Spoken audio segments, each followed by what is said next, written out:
Okay. It's August 10th, 2020. It's about 8:34 a.m. We are starting the Public Safety Commission meeting. We have Grace Kung, Scott Lamb, and Ed Donnelly present, and Jeremy Ding. So we have a quorum of four. We'll go ahead and get started. We may be having Commissioner Ehrlich joining us in a little bit, but looking at the agenda for today, the first topic is public comment, and I believe we have one public comment. If you can please read it. Yes, Mr. Chair. We actually had two public comments, but Okay. they are duplicate public comments. Just read the one. I think the other one was just someone chiming in to verify that or confirming. Yes, okay. So this is a public comment sent by Elizabeth Ann Bagasau, signed by Ella Hushagan, London Lang, and Helen Tran. We request that the Public Safety Commission consider establishing a local daytime drop-in cooling center. We recommend the Commission to request city staff to evaluate the feasibility of opening a center and to take action on opening a center immediately if possible. If City Council authorization is needed on this, we request the Commission to add it to the agenda. Public facilities are still closed due to the pandemic as we move into the hottest months of the year. Members of our community who are experiencing homelessness have nowhere to go when temperatures top 100 degrees. We are now in the hottest months of the year, which will continue into October. Being in the elements in a heat wave is dangerous. A drop-in cooling center provides relief from the heat. Social distancing and masks are required, could be a lifeline. Possible sites for a cooling center are the War Memorial Building and Senior Center facility. The County of Los Angeles is opening a handful of cooling centers. It can be done safely. South Pasadena must step up its efforts to support the most vulnerable members of the community. Yeah, and then the second public comment was Elizabeth Ann Bagasau replied all and said, "Great, thanks." So she's kind of just adding on to the public comment, and I believe it was signed by four individuals: Ann Bagasau, Ella Hushagan, London Lang, and Helen Tran. Do you have? I thought cooling centers were a community services thing, but is it that we can't? Is there something about COVID that is preventing us from having them? Yeah, so currently, Community Services does oversee cooling centers, and they're typically held at the Senior Center. In discussions with the Community Center Director, it is due to there's minimal staff on site at the Senior Center. They're open daily from 8 to 2. And the facility as it stands right now would be limited to 12 to 15 people. And not that it's an absolute no-go, it's just conversations are continuing in terms of as we move forward, again, into the hottest months, how we could facilitate that and if that is the best location for it. So it is an ongoing discussion. And just a side note, LA County does use the criteria. They open their cooling centers when the temperature is at 96 degrees or above is their trigger point for a cooling center. Okay, thank you. The next item on the agenda is the minutes from the July 13th, 2020 meeting. I have one recommended change that I already sent to staff.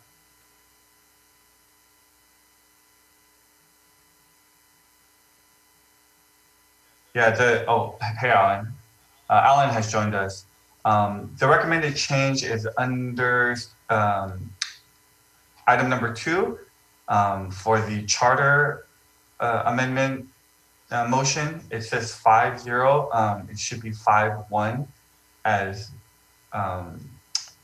Vice Chair Ehrlich had opposed. So I already let the staff know about that change. Are there any other edits to the minutes?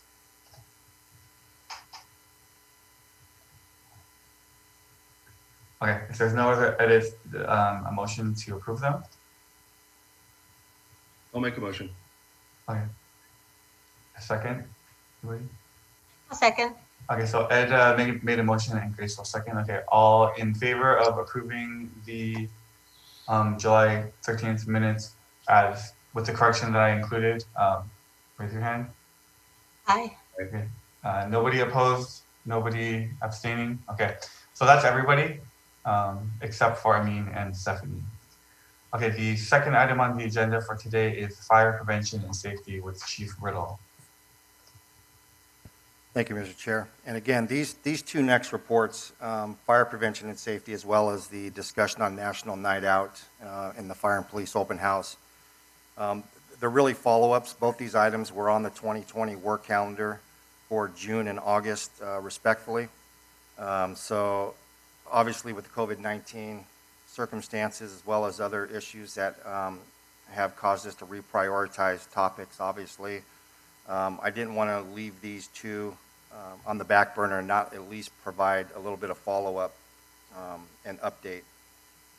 I think it was back in February, it's amazing how quickly the last few months have gone, that Fire did start a new program in the community, working and partnering with all the elementary schools.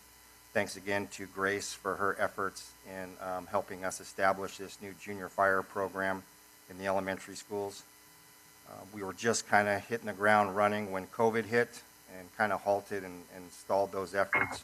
But again, that program for fire prevention in the elementary schools it's ready to go as soon as we can start those efforts up again. Even if it is virtual, it is a program that we can continue to run virtually as well.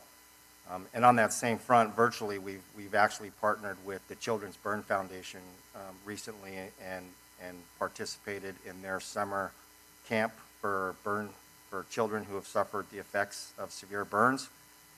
And again, that was a week and a half where we partnered and participated virtually. And I can say that for the staff that participated, they were just amazed at the positive attitude and the resiliency of these young men and women going through really life-altering challenges due to the burns that they've received. On the and unless there's any questions, Mr. Chair, that's just a brief update on the fire prevention and safety as we left it off. If there's any questions, I'd be happy to answer them before I move on to the National Night Out update. I don't think anyone had questions. Okay. Go ahead. Thank you.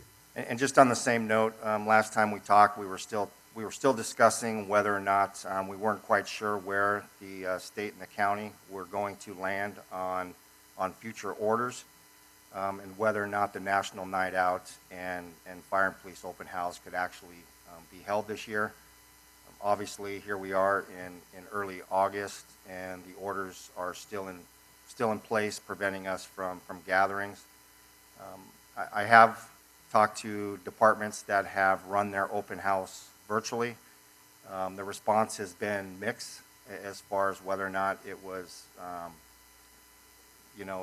productive way of doing it, just because typically the communities are so used to that event being a hands-on event and actually coming in and visiting and discussing on a face-to-face nature. So a lot of departments are kind of just tabling it until such time that we can start opening up our doors again and having the public come back in and interface with them directly. So, and as it stands right now, both those events are tabled. And again, unless there's any discussion, that's just a brief update on that item as well. Okay. Thank you very much, Chief. The next item is CAD RMS. Chief Ortiz. Good morning, Chair and Public Safety Commission. This particular project has been a true work in progress for, I want to say, almost 2 years. We're working with an antiquated CAD RMS system in our 911 dispatch center, and we finally were able to come up, after a lot of research, to find a long-term solution. I have Lieutenant Robledo here to present the staff report and talk on the project itself.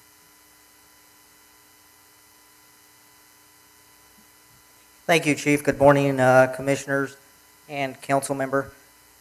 I want to talk about the CAD RMS system. As Chief Ortiz said, that we do have an antiquated CAD RMS system. And just to briefly talk about what a CAD RMS system is, it's a complex computer system that is a critical component to ensuring the safety of the community that first responders utilize. It's also a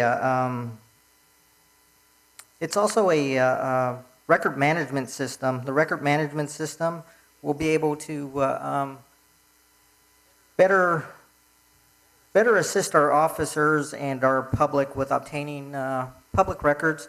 Recently, we've had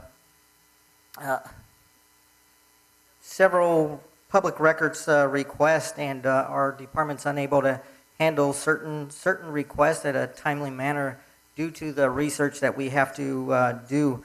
By obtaining a records management system, we can do it in a timely manner and a more cost-effective way. Not only that, there are several reporting systems that have to be done as of January 1st, 2021. One of those is the National Incident-Based Reporting System, also known as NIBARS. In the 1930s, we used to, the whole United States used a uniform crime reporting that was reported to the FBI. And there were 7 categories in that. And within those 7 categories were murder, rape, and thefts, and a couple other NIBARs. And the FBI would use that information to kind of grade departments on how they're doing, and also be able to fund certain projects in order to fix the issues. Now in 2021, the NIBARS, which is the National Incident-Based Reporting System, has 20 plus reporting categories that we're going to have to report. And to be honest with you, with the system that we have right now, we're struggling to even get the right numbers to the uniform crime reporting in a timely manner. We do meet the requirements. However, just because of the system that we have a hard time doing them in a timely manner. Another reporting requirement that we're going to have is called the RIPA, or Racial Identifying Profiling Advisory. What that is reporting police perception on race, age, ethnicity, and other things. That's going to have to be done starting January 1st, 2021.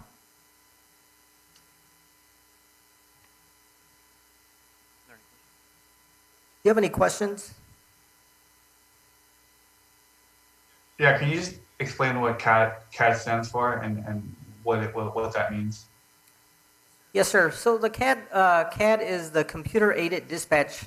It's a computer-aided dispatch, and our dispatch uses it to prioritize calls, puts them into the system, and they are pretty much time-stamped.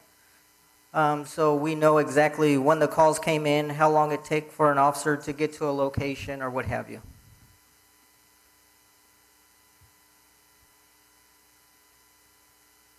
Alan? You're on mute, Alan.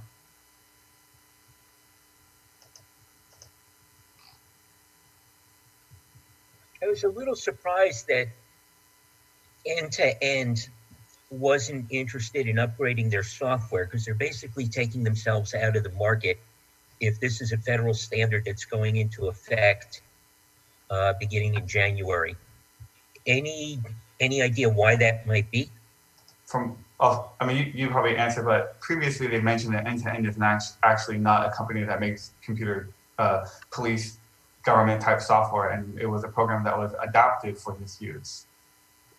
And I can answer that too. Yeah. One of the reasons why End to End is California has stricter requirements for reporting, so they are using it in other locations throughout the United States, and they're basically using it in smaller departments. Okay, the other question I had, and it would have been great if Stephanie was on the call. It's not quite clear to me why the police department is responsible for all the records management and PRR requests rather than the city clerk. All right, Ellen, when you say Stephanie, you mean Stephanie Cow or Stephanie DeWolf? Cal. Because Oh. if you're in a legal firm, and this is why I'm saying Stephanie would be familiar with it, and you have to do a document search through thousands of PDFs or emails, they've got a very efficient system for that. And it just seems to me like the city clerk should be the department that's got the advanced software just for that. So, Mr. Ehrlich, I can comment on that. I think that Thanks, Joe. the city decided to have the public records request go through the city clerk so that we could kind of do a checks and balance to make sure it was getting done. A lot of times we get busy and things get forgotten. So the city clerk will get the initial public records request and then vet it down, put it on her calendar. We get it, we put it on our calendar. So it's kind of a check and balance. We found that it's most efficient to have her control all of them. The software that's available out there, I'm sure it's out there. I'm guessing it's just a cost issue. But that's kind of what's worked best for the city over the long term. Okay, thank you, Chief. Thanks. Yeah, I have two questions. One is, what's the implementation timeline for this? And the second question is, just to confirm that this will all be covered through grant funding. Yeah, so the first question, sir, is it will take approximately 8 months to build. And during that time for the reporting, we will have to do it manually. Okay. And the grant funding, it will cover all of it. So with the COPS funds, which is it's a legislation with no end date on the funds coming in. Obviously, that can always change. Okay. All right. So after the 8-month implementation period, computer-aided dispatch will be like, when the 911 call comes in, if they start entering into the computer, it'll pop up on the displays in the patrol cars. Is that one of the functionality of it? That's one of the functionalities of it. However, at this time, we don't have the proper computers for that. We Okay. did receive a grant to receive our computers in the cars. Okay, so so in order for that function to work, the computers in the patrol vehicles need to be upgraded. That is correct, and that is definitely in the works. I've been talking with actually Mayor Garcetti's office regarding the grants. Okay. We were funded, however, we're still waiting for the grant funds to come in. Okay, and Chief, were you looking for some approval or just to brief us on this before it goes to council? Both. Both. Okay. Yeah. Deputy Chief, want to say something? Yeah, good morning, Commissioners. Yeah. I just wanted to add that, as Lieutenant Robledo and the Chief both said, our computer system is pretty antiquated. I believe we bought it in 1993, and the system at the time was affordable to our agency. And since then, obviously, there's been a number of upgrades. We haven't kept up with those upgrades simply because the computer system, the company, and the software itself really wasn't geared towards law enforcement. It was geared towards schools. So as times have changed, as requirements have changed and demands in law enforcement, end-to-end wasn't able to keep up with that demand, so our computer system has laxed. What we're doing now is a combination of manual input and calculation in addition with that system. So it's really, efficiency is long gone, and it's requiring more man hours to maintain and keep up with staff work. Having said that, as Lieutenant Robledo said, there's a number of new regulations that are coming out with NIBARS and RIPA. RIPA being the racial profiling requirements that California is asking for. But within that, we have to maintain that compatibility and in order to even be eligible for certain federal funding. So this system really is the lifeblood and the heart and soul of the organization. So if we continue on the path that we're going with our current system, we will not be in compliance coming up in 2021. And as I mentioned, we won't be eligible for federal funding. So it sounds like the only risk, I guess, of entering into this contract is if this year or next year the state says, okay, we're gonna shut down the COPS grant, and then the city would be on the hook for the annual maintenance going forward. But if the program remains in place, it would be covered fully by the grant. Yeah, that In is, theory, based off of, approvals and allocations and things like that. yeah, that is. That's the plan. Yes. So Okay. we've have a portion of the grant already saved up that we're going to use. It's our intention to use it as a down payment, and then anticipating that there will be no state shutdown of that grant, we'll use future funding to cover that. We've Okay. checked into it. It doesn't look like there's no talks of shutting that grant down, so we're anticipating it moving forward for the next several years. Yeah, and I mean, this grant has been around. I mean, I've been on the commission since 2014, and you guys use it to buy tasers and body cameras. So it seems like it's kind of available on a regular basis. Yeah, that is correct. Usually October every year, there's a new payment that comes in, and we've been using this grant for a good, estimated probably 15 years or so. 2016 is what I meant to say. Anyone else have questions? Ed? Has there been any consideration in looking into this new system in terms of future-proofing it? Will it last for 15 years? Will it last for 20 years? Will it be able to be integrated with other agencies in the region? Or is this just a standalone insulated system just for South Pass? That's a great question. So what we did is we took all the stakeholders within the organization, our records management, our detective bureau, our admin, and we went out and we looked at all the vendors that are offering a product that can do this. We also met with all the surrounding agencies throughout LA County. We met with some in Orange County as well, and really tried to come up with something that would last us for the next 20 plus years. Our current system has been in effect almost that long anyway. So we wanted to, given the nature of this purchase, the time, the expense, we wanted something that was going to last us for some time. Now, as all of you know, technology changes daily. So we really wanted something robust now that we could implement that would last us. And when we came up with the current software platform, it was something that all the other agencies around us, law enforcement, public works, some fire departments, they're migrating towards that. This particular company that we're looking at, the parent company is Motorola, which is a pretty large nationwide radio and computer system. So they have great oversight, a great engineering department. I believe the military even uses them. So it's a pretty robust system. When we looked at that, we wanted to look at not only what South Pasadena needed today, but what it needed 5, 10, 20 years from now. With that, it also is compatible with a lot of the other agencies surrounding us. Most of them are migrating towards this system now.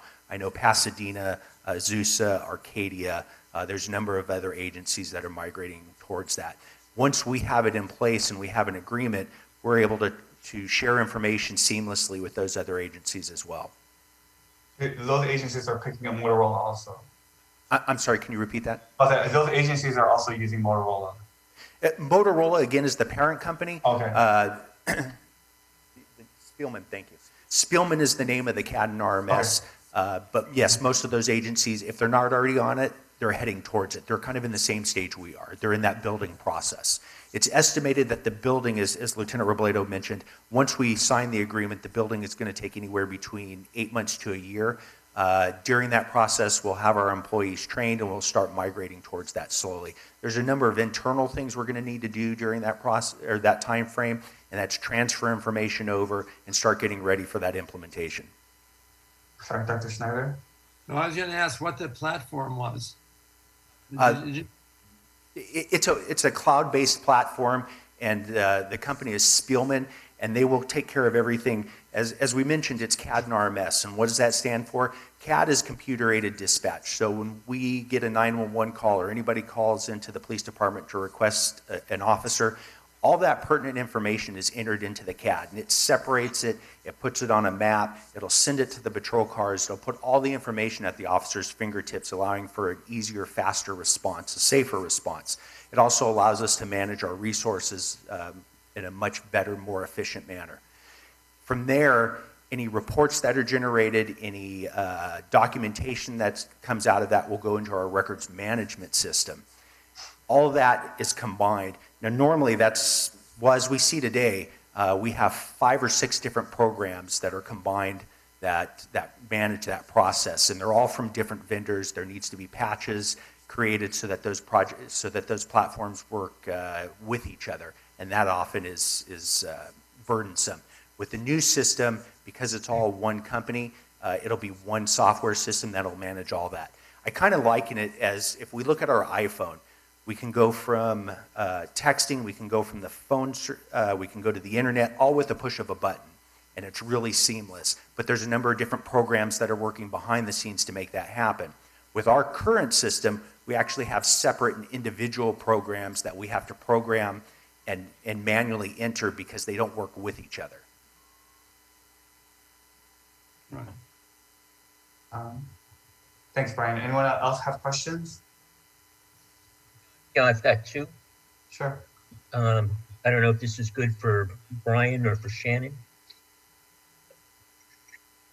Coming back to the idea that this is going to double as the city's records management system to help you complete PRAs. Mm-hmm.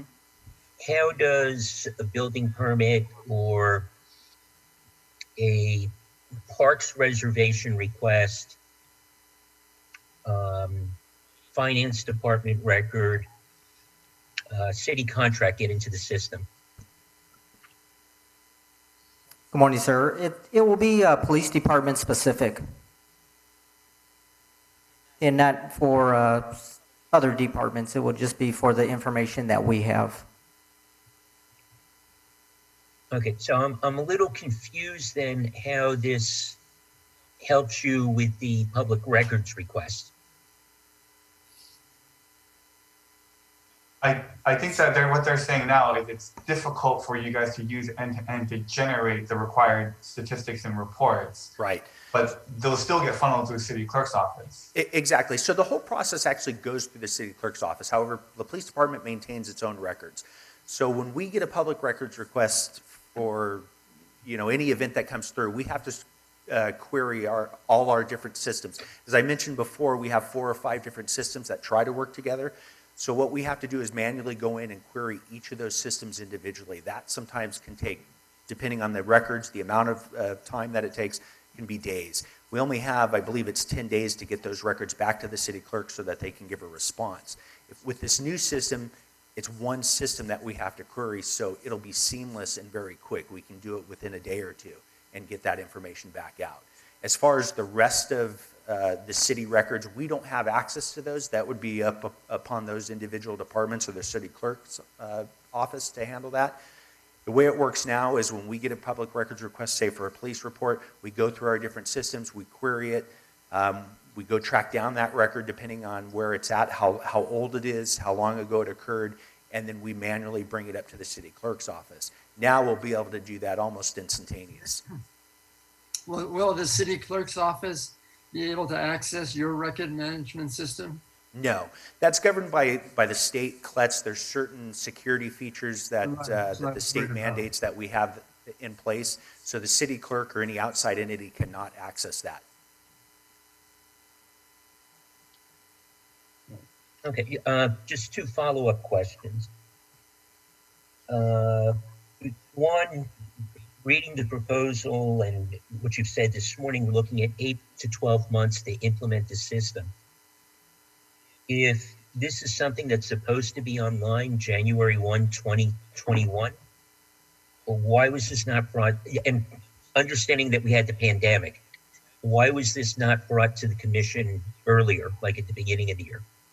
Yeah, great question. Funding. We had to secure the funding and ensure that everything was going to be in place before we could bring it forward. And we're also dealing with a third-party vendor. So as you mentioned, with COVID and shutting down, we've been dealing with them and trying to ensure that the funding is there so that when we brought it to the commission and we bring it before council, that everything is in place so we can move forward. Yeah, and even when Brian was acting chief, he was already talking to us about the need for this CAD RMS upgrade. So it's been in the works for quite some time. Okay, and my last question concerning the implementation, the actual implementation. being familiar with some of the difficulties the city has had implementing ADP, which is an extremely common software, what resources are you going to need to implement this, which is somewhat more complicated? Right. So this is an entirely different platform. Um, Obviously, a different company. So when we implement this, we're going to be working not only with our own internal IT department, which we contract out with Acorn, but also engineers and users and trainers from Spielman will be coming in, not only to install it, work with the city, work with our dispatchers. Then they're going to stay on site for a short period of time. They're going to turn the system on and actually train with us for a few weeks while someone is actually here working and go through the bugs before we go live. So there's a pretty robust plan in place to put it in. One of the issues we have with ADP, it's my understanding that they haven't worked with law enforcement. Well, this specifically is a law enforcement program that we're asking for, and it's been implemented in hundreds of other law enforcement agencies across the state. We're actually behind the times in terms of technology in South Pasadena for our dispatch system. Commissioner Ehrlich, if I could add to that, and again, explaining the time frame. This system is vetted in San Gabriel Valley.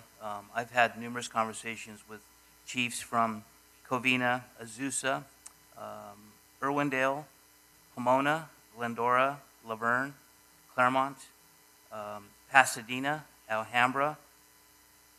I think that's it.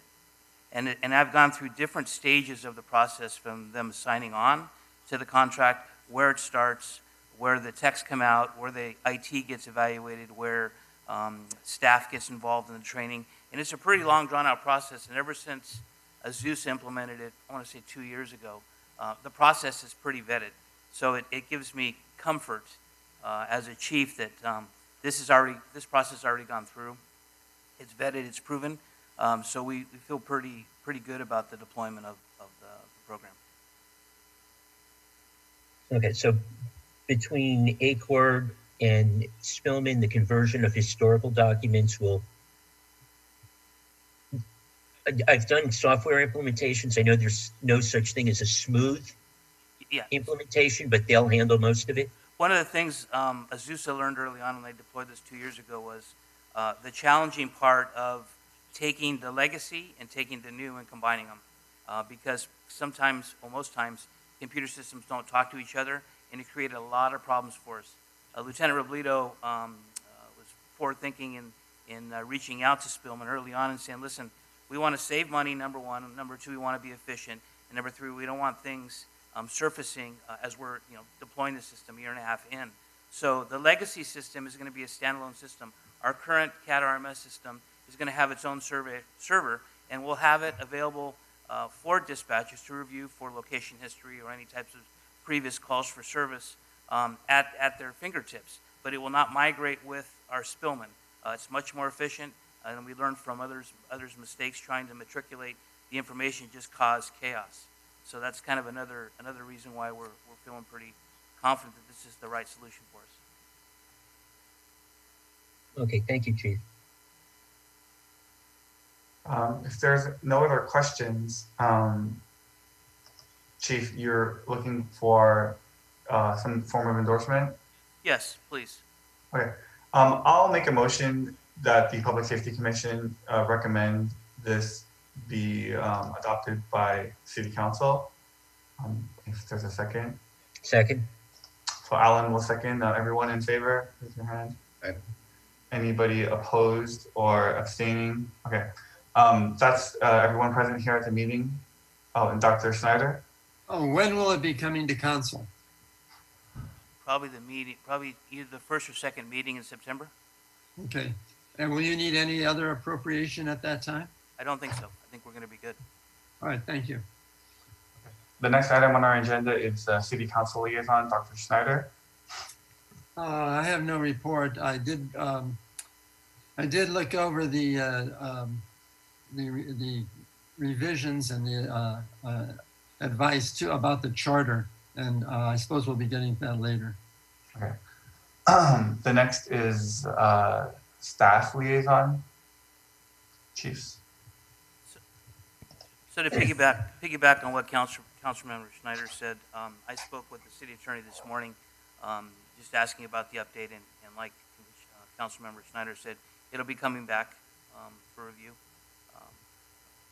I have nothing else. Okay. Anyone have questions for Chief Ortiz? I have two matters that came before me. The first one being, what is the status on the 2019 Police Department Annual Report? So it's work in progress. Our crime analysis is working on it as we speak. We've been a bit busy, but that's no excuse. We are working on it. I think we're probably about 50 to 65% done with the report itself. I'll have an update, and I can send an email to the Public Safety Commission with a more accurate time frame. Okay.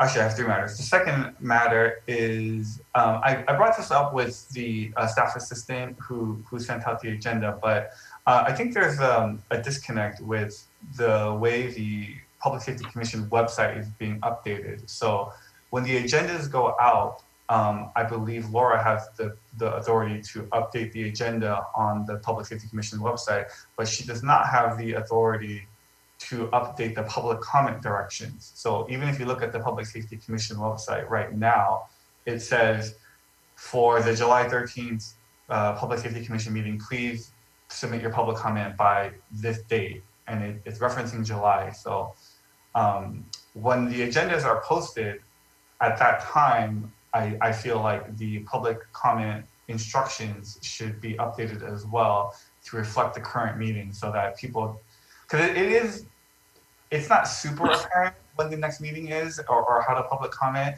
So people could just go there and be like, oh, it's still July. So I guess there's no new meeting or nothing new for me to comment on. So just try to update those at the same time so that when people visit the website, they can just really quickly see when the next meeting is and how to submit public comment.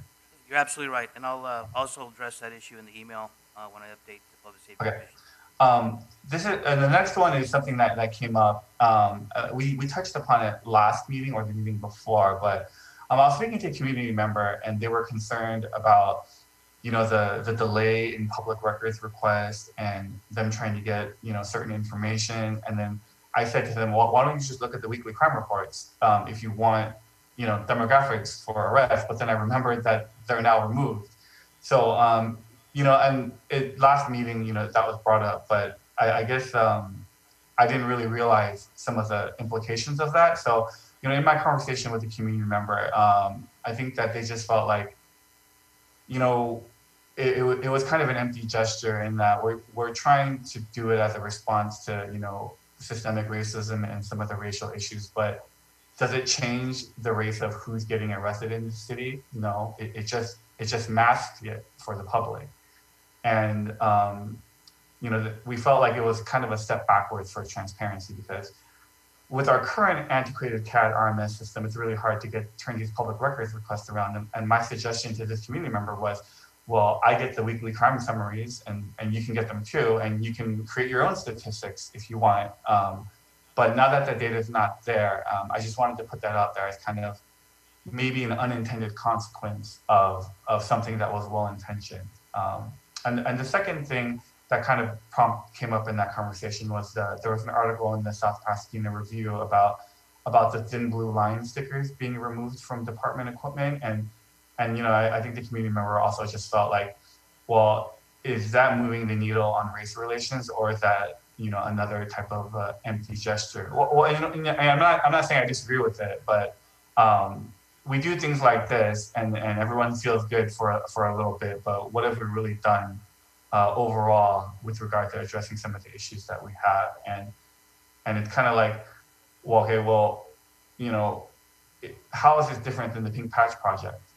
It's endorsing a specific cause, and it's using department equipment and uniforms to do so. So So where's the line drawn? Do we not endorse any special causes through department official things, or just the ones that certain community members don't like? No easy answers, Chief, but just wanted to kind of brief you on that conversation that we had, and that sometimes we do things that have unintended consequences or don't do much to actually move the needle. So I just wanted to put that out there. Thank you. And it's interesting, you shared both and said that there's no easy answer or there's no answer. Welcome to my world, Jeremy. Yeah, no, I know, but It's, just perspective for these decisions and future decisions. Absolutely, and you're right on point about that. I mean, you are right on point with that. So we want to be more transparent, not less transparent, and we all understand the reasoning for those things. But yeah. So if there's nothing else for Chief Ortiz, Chief Riddle. Thank you, Mr. Chair. Yeah, a few updates for fire. So with COVID, just a brief update as far as staffing. Our call load does remain at normal levels. We have seen a slight decrease in suspected COVID cases in the past 2 weeks. Again, though, that does fluctuate with the county's case rate and hospitalization rates, as you would think it would. As those start to drop, as been reported by LA County, both of those have dropped. The positivity rate has dropped down to 7.2% as of yesterday. So that would kind of determine that our call load would follow suit for suspected COVID. Although last night we did respond on a very serious traffic accident on the 110 freeway. It required extrication of the victims. We were assisted by Pasadena, and due to an abundance of caution, we have put 2 of our engineers off pending more investigation as to whether or not any of the patients were positive for COVID. And if they are, we'll, again, out of abundance of caution, even though they were wearing full PPEs, we may quarantine 2 just to make sure that they are not symptomatic over the next 10 days. With all that, we also have responded on several out-of-city campaign brush fires. We have sent one of our engineers, Engineer Anthony Correo, went up to the July Complex fire in Redding. He left 8 days ago. He just got back in the city yesterday. And we also sent another captain, Captain Dan Dunn, to the Apple Fire in Riverside County. And again, that'll be a 10 to 14 day deployment. Both individuals are serving as fire line paramedics. They're actually on the fire line, assigned to a division or a group, and providing both basic life support and advanced life support if needed to any fire personnel who may get injured on the fire line. We've also opened up a recruitment for a firefighter paramedic. We do have 1 vacancy currently, and we have 2 projected vacancies into next year with just anticipated retirements next year.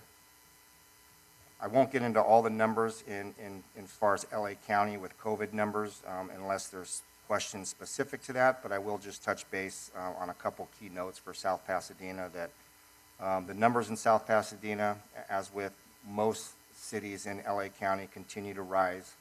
Although South Pasadena is not rising as quickly as other communities. Currently, we have 229 cases of confirmed COVID in the city, with 25 deaths associated with those cases. One note to point out is that the care center has actually been taken off the county's website as far as a skilled nursing facility with an active breakout. They've determined that due to the fact there's been no additional cases there in just under a month, that condition is static at the care center. And the last time that we reported in, there was 115 total cases at the care center, and that was 83 residents and 32 staff members. So with that being static, that means out of the total cases in South Pasadena, 146 cases in the city are community cases. And really, without getting to a bunch more information that is readily available on county's websites, I will leave it at that unless there's any additional questions regarding that. Thank you, Chief Riddle. What's going on with mutual aid as far as Applegate and all that? Sorry, You kind of cut out a little bit. I don't know if you adjust that. On which one, I'm sorry? Oh, like any of the big fires that are going on, or like, do we have any mutual aid deployments? Oh, gotcha. I may have missed that. You kind of cut out. Oh, I'm sorry. Okay, so yeah, on both fires, there was 2 fires that we've sent personnel to. One of them was the July complex fire up in Redding, in Northern California. We sent Really one of far our up. engineers, Anthony Correa, was assigned to that. And another fire here in Riverside County, the Apple Fire, we have one of our captains assigned to that. Okay, yeah. And just to point out again, the total deployment as well as the overtime cost to backfill the station is 100% reimbursable to the city. So we cover the cost for that total cost, as well as some additional administrative fees that go on top of it. So those We costs- just sent personnel, so no fire apparatus. Right. That's correct. We sent 2 personnel with, they rent vehicles to go up. And then our engine company is on the next up for the next assignment. And so we're next up in the rotation for the engine. Okay. So we potentially could be sending fire apparatus. Yes, and we will not send, so there's we will not send an engine with 4 personnel. We can only send one, what's called an overhead. That would be a single resource on top of that. So we will never send more than 5 fire personnel out of the city at any one time to ensure that we have coverage back here in the city. Okay, thank you. Chief, how many community deaths were there? So the county is reporting 25 deaths. When the county had the skilled nursing facility up, it was indicating that 23 of those deaths were from the care center. The remaining 2, I have not been able to get confirmation as to whether or not they are 2 additional from the community cases or they are tied to the care center as well. Oh. But I will continue to look at that. And again, as we've talked before, some of this information falls under some of the HIPAA, although that seems to be a number that I should be able to find because there's no personal information tied to it. So I'm still looking into that as to whether or not the 2 additional cases are tied to the community cases. Okay, thank you. Okay, thank you, Chief. The next is commissioner comments. Grace, do you have anything? Just school starts Thursday, August 13th. It's 100% distance learning. And today is the last day for all the students or families to pick up a Chromebook. One Chromebook is issued to each student to help with this process. And pretty much everything's being done virtually right now, including all the orientations, meetings, and everything. So that's the update right now. Scott? With regards to the subcommittee on police reform, Ed and you, Jeremy, and myself participated in a community meeting that was sponsored by the city on July 16th. July 16th. So we heard a lot of good comments. We heard a lot of good stories. We're taking all those things into consideration with regards to making recommendations regarding police reform. Police has also have draft policy that we have to go through and look at and compare it with regards to what it was before. And at this point, we're just awaiting. We're just waiting for another joint subcommittee meeting, and that's about it. Excuse me, Commissioner Lamb, if you have time this week, the task force would like to meet with you, Commissioner Donnelly and Commissioner Ding, to review the updated policies and also to work on or finalize the response to the Can't Wait. I don't know what your schedules look like this week, but we're all available. Just let us know when you would like to meet. Okay, we can discuss that offline as far as time. Great. Ed? I don't have anything this month. Alan? You know I'm never quiet. First question, actually, Paul, I'll start with you with a number of questions. And again, appreciating HIPAA, do we have any insight into where the community-based spread is happening? So again, only going off the county's, the information that I can find on county. County will list out on their new dashboard that was kind of updated, I think, 3 weeks ago. They will identify areas or specific locations within a city if certain criteria is met. And none of those locations, there's no locations in South Pasadena currently identified on that county's list. So basically, that would mean that there was more than, I think it's 10 cases coming from one facility, whether it be a grocery store, some type of service provided that's open under the current regulations. So with that said, it appears per the website that all of the community cases are just cases that are more individually based and not coming from an outbreak at a location. Okay. I'd like to ask, for our next meeting, can you send to the commissioners a list or a schedule of all of the COVID costs that we'll be seeking reimbursement for? Absolutely, we can do that. Okay. I know just from looking at the council agenda packets, frequently the finance department will list COVID as a line item. And I want to make sure all of those are getting picked up on the report.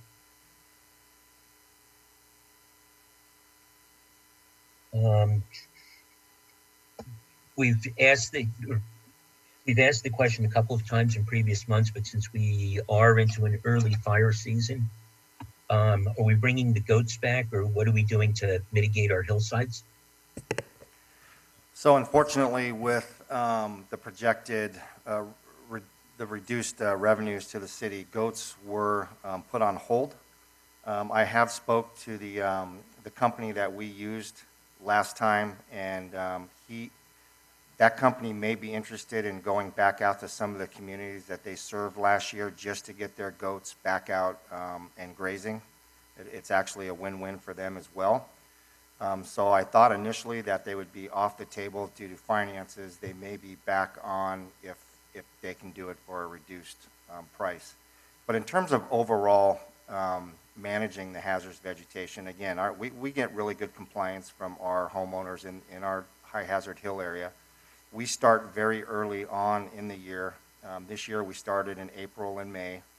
And basically because of COVID, we were doing drive-by inspections and making sure that homeowners were given notice early that they were required to keep their property safe and free from hazardous vegetation, in some cases 200 feet from structures.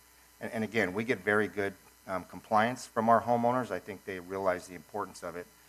And we also work very closely with the County of Los Angeles, in which the city does have a current contract with the county to clear out all the hazardous vegetation from unimproved private properties. Those would be the vacant lots in the hills.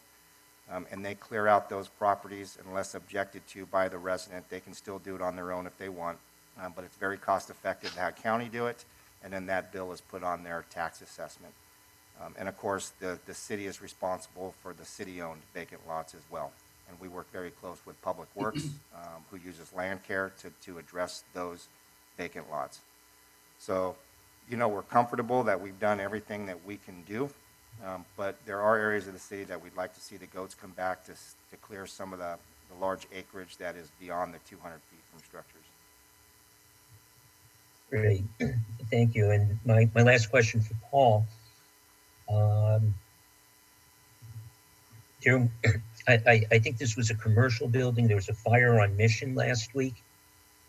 And at least what I read in the paper was that the Old Town fire station was the first one to respond.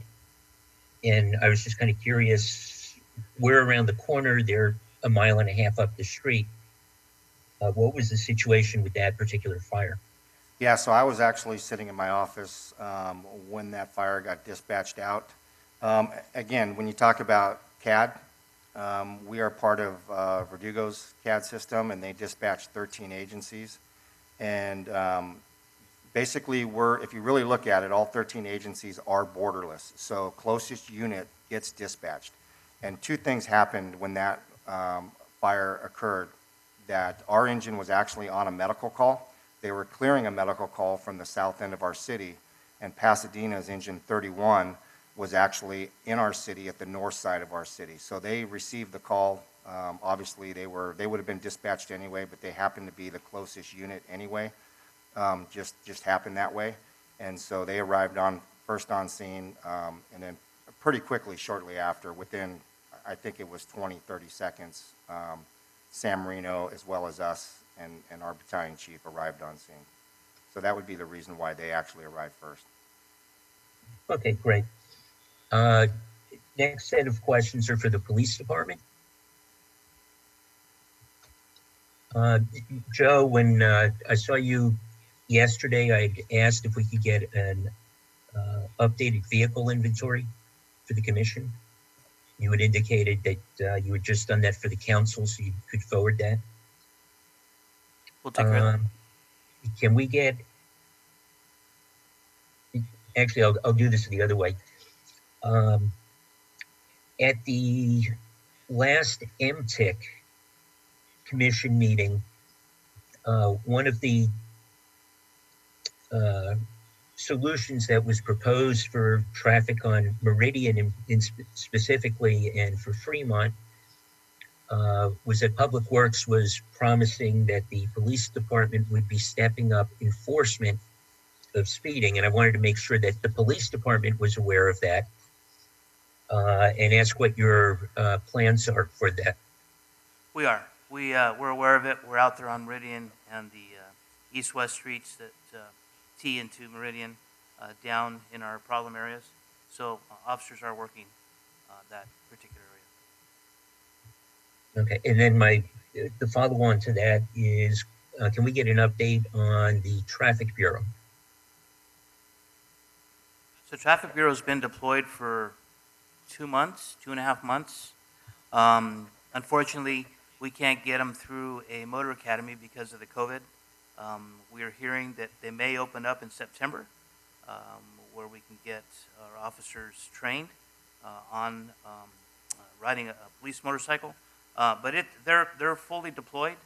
They're working throughout the week, focusing on emails and complaints that we get from our residents where they're talking about speeding vehicles or sight distance or whatever concerns our residents have, along with teaming up with our patrol officers to work certain areas that folks are concerned with traffic enforcement.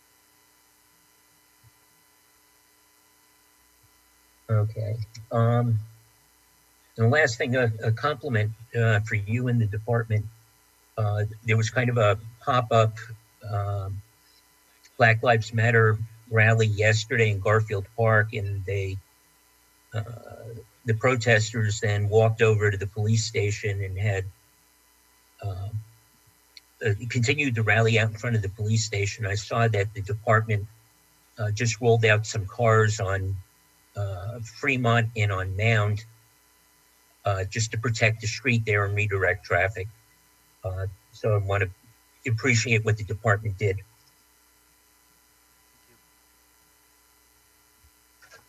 Okay.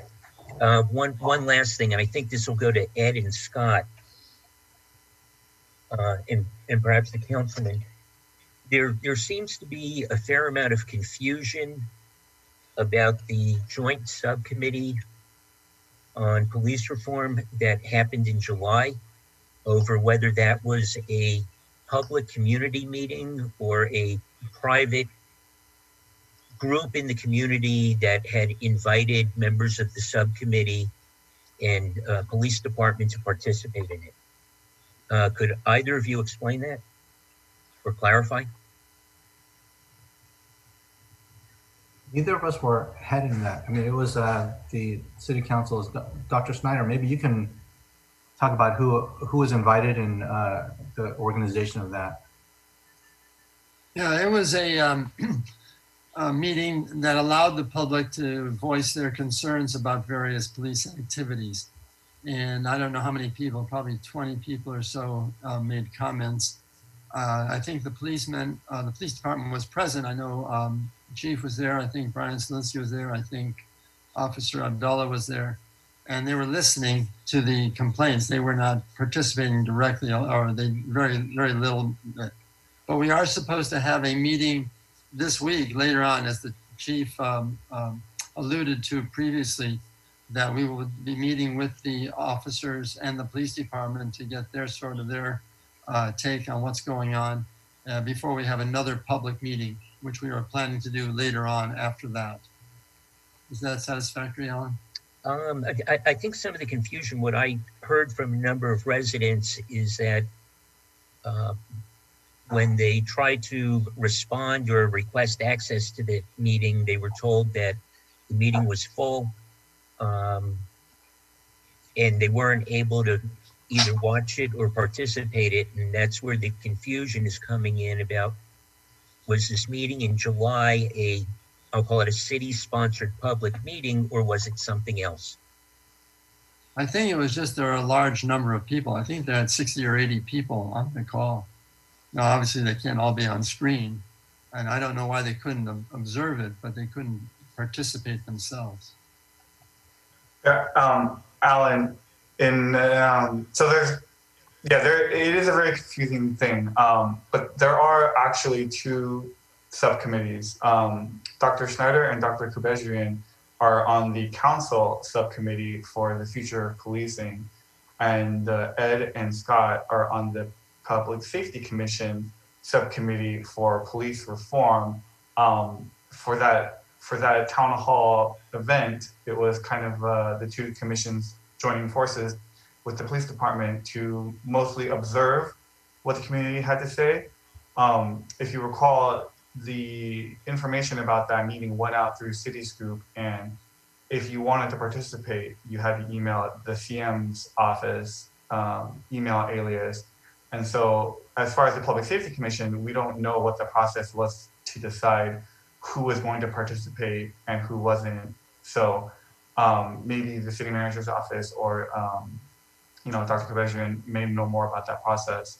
But it was, closed at some point, either through who decided, who was going to be in there, or have you reached a specified number of people to participate? We don't have visibility into that. I do know that Dr. Kubejian did say that in some of her conversations with people that have done these type of virtual town halls, is that it's better to limit the number of participants. But it was moderated, and it was very, successful and efficient moderating. Everyone was allowed 3 minutes to speak.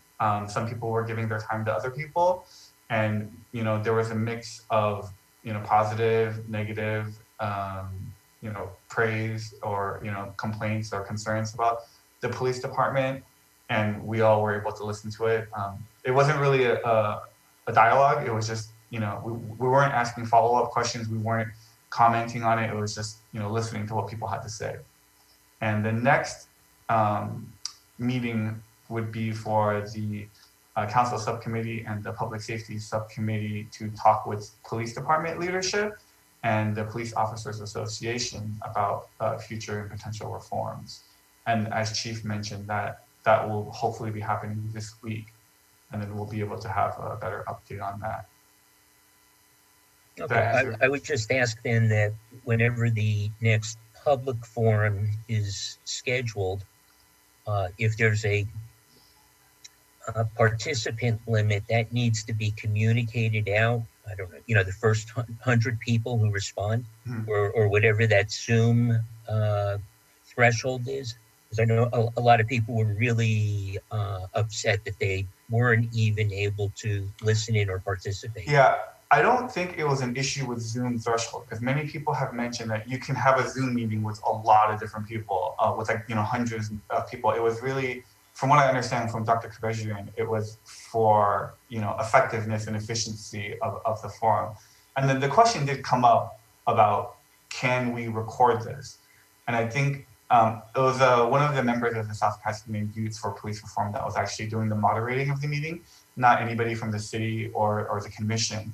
And I think their reasoning for not allowing recording or not wanting recording was that a lot of the stories that were shared were pretty personal. People were talking about personal domestic violence incidents or, family members.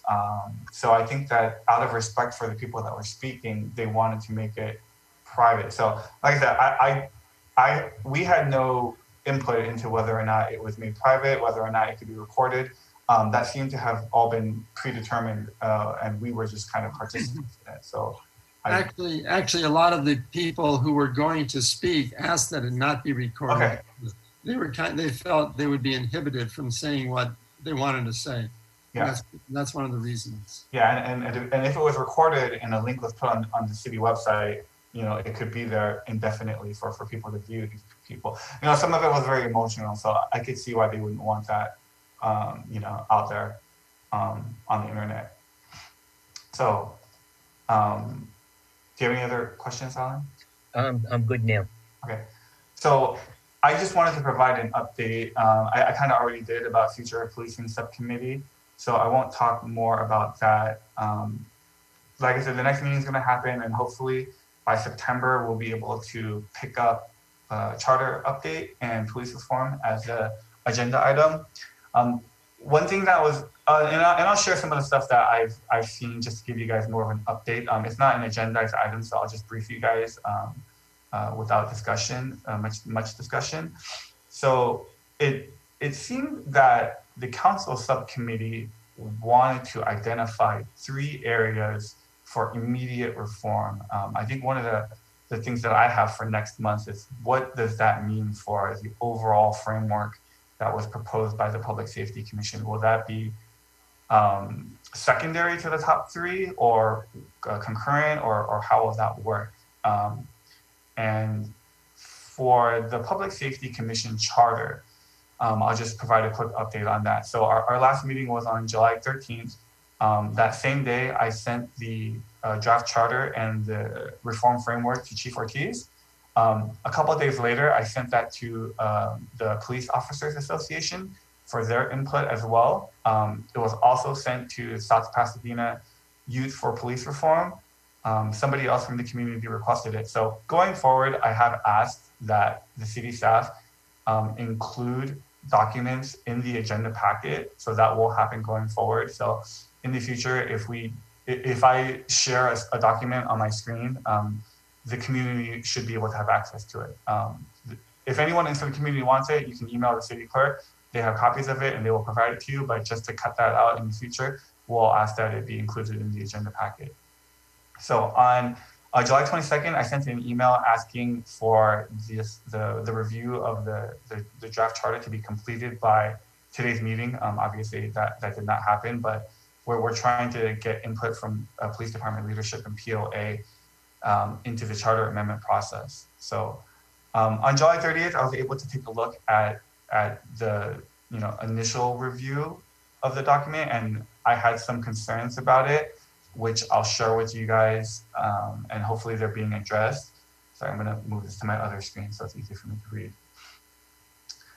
So one of the recommended changes, which I thought was the most concerning one, was there was a recommendation to reduce the number of public safety commissioners from 7 to 5. And it seemed, I don't know where it came from, but one thing I would just put out there is that public safety is the single largest budget item in the city. It has the most employees. It's the most highly visible and most high profile city function. So if there's any commission that should have 7 members, it's my feeling that it should be the Public Safety Commission. And at the last council meeting, it was brought up that the Public Safety Commission should actually have a youth commissioner. Youth commissioners are usually non-voting high school students that participate in the commission. I think that's a great idea. The only concern I have is the time of our meetings would coincide with school. So I don't know how that would work if there's I don't even know how that would work. So, but I'm open to it. I won't speak for the commission, but I think it would be a good idea to have a youth commissioner if they can work in their schedule or if we can adjust our schedule. One of the big things that came up in our discussion was Section I of the former charter.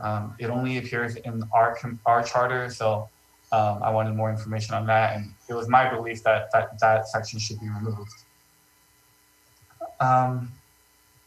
There were some additions in there that I felt might have been suitable for a police commission, but maybe not a public safety commission that I expressed. And some of those concerns were, that commissioners were being mandated to do a ride along or use of force simulator. And I think that's great to recommend those things, but seeing as how, we may be talking about traffic or homelessness or a slew of other issues, I thought those could probably be recommendations. And that's all I'll share for today. There were some other items, but in the interest of brevity, those were the main ones that I had concerns with. And so that was sent to the city attorney on August 1st. And we were recently told that we probably have to push this discussion until September as far as the charter amendment. And yeah, those are my updates. Anybody have any questions or anything else? Okay. Alan, you're good? You look like you're furiously writing something down. Okay. It's 9:45. We'll go ahead and adjourn. And our next meeting is on September 14th. So mark your calendars. Hope to see everyone there. Right. Thank you. Thank you. Thank you. Thank you.